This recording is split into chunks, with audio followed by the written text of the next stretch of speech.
Hello, my name is Juliane Koepcke. I was born in Lima, Peru on the 10th of December 1954. My parents were German zoologists, who at the time worked at the Museum of Natural History in Lima. When I was 14, I left Lima with my mother and father in order to help build the Panguana Biological Research Station, deep in the Amazonian rainforest. Although I did enjoy my time there, I was eventually called back by the local educational authorities to sit my exams at my previous school. I passed with flying colours and graduated on the 23rd of December 1971, aged 17. The very next day, my mother and I boarded the Lancer Flight 508 at Lima's Jorge Chávez International Airport, heading to Pucallpa. My father had advised us to catch a later flight due to the poor reputation of the airline, but we booked it anyway. The first half of the flight went well until we encountered an area of excessive turbulence, and our plane was struck by lightning.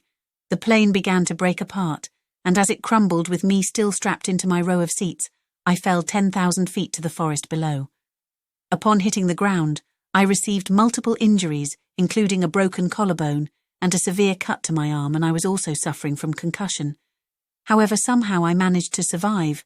I was in a lot of pain but was able to make my way through the dense forest until I came across a camp used by local fishermen. By now 10 days had passed, and I was in a poor condition but managed to give myself some rudimentary first aid. Eventually the fishermen returned and were able to take me to civilization, where I was airlifted to hospital and treated for my injuries. I lay in a hospital bed cruelly broken and was told that I was the only survivor from that terrible accident.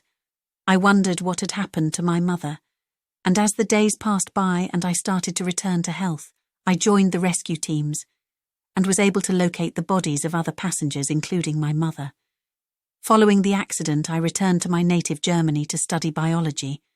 When I graduated, I received a doctorate from the University of Munich, and then returned to Peru for a time to conduct research into bat colonies in the Amazon rainforest. Now, as a librarian at the Zoology Museum in Munich, I often think back to those awful days after the crash, the guilt of surviving, and the nightmares of those who didn't. Why was I the only one? Who knows? Many people have their theories, but this is my story and how I became known as the girl who fell from the sky.